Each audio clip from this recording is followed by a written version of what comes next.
Welcome back to Reflect Politics. My name is Brendan. Donald Trump, of course, is making outrageous wannabe fascist comments, this time at a campaign event with Tucker Carlson, who asked about the quote-unquote repulsive Liz Cheney, to which Donald Trump responded with a very long rant, which he ended by threatening Liz Cheney with essentially a firing squad.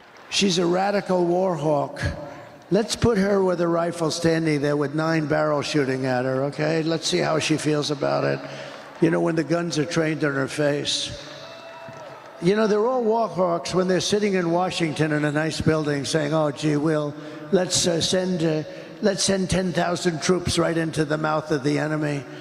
But she's a stupid person. And I used to I'd have meetings with a lot of people, and she always wanted to go to war with people. I just want to say first that I understand the sentiment from Donald Trump here, that the people in D.C., that senators, politicians, presidents, they need to understand the dangers of sending our soldiers to war. But my goodness, Donald Trump, the guy who tried to attack our Capitol, the guy who's been running a very violent and hateful and divisive campaign, you're going to talk about Liz Cheney essentially facing a firing squad? You also want to try to coach Democrats, lecture us on violent rhetoric because we called you a fascist? But then you go out and you used fascist language. Like Donald Trump keeps reminding the American people that he wants to be a fascist. He wants to be a king. You could just hear it in the way he said that Liz Cheney needs to think about facing down the barrels of 9 guns, pointing at her face. You could hear it. He's mashing his teeth together there. That he seriously wants that to happen. Yeah. He's making a point about, you know, DC understanding the dangers of war, but talking about Liz Cheney, one of the 2 Republicans who sat on the House Select Committee who investigated Donald Trump's role in 1/6, a major opponent of Donald Trump, again, one of the few Republicans in the whole party who stood up to him and said, no, country over party. Talking about her facing a firing squad.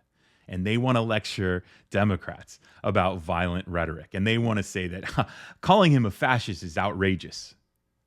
He's telling us, he's reminding us of what he wants to do. Deep down inside, Donald Trump, he doesn't have a filter, so it just bubbles up.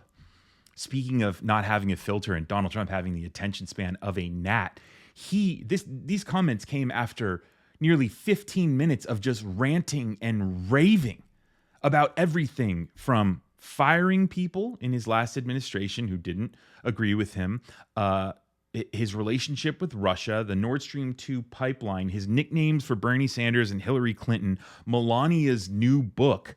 I mean, Donald Trump calls it the weave, but let's be real. It's just this guy doesn't have an attention span. I don't know if it's because he's old, or it's because he's fried his brain with all of the drugs that Ronnie Jackson was handing out like a candy shop during the Trump administration. But either way, for Donald Trump to try to pretend like they have moral high ground on violent rhetoric and then go and talk about Liz Cheney facing a firing squad is just the epitome of hypocrisy.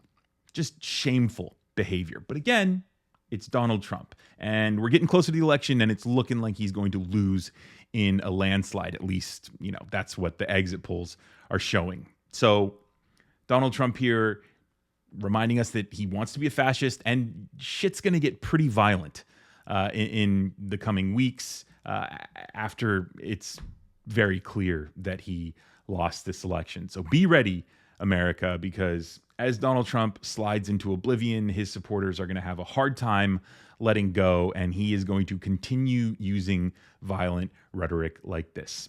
Let me know your thoughts, your reflections down in the comments below, and be sure to subscribe to Reflect Politics to get more videos like this delivered straight to you. Thanks for watching. My name is Brendan. See you in the next video.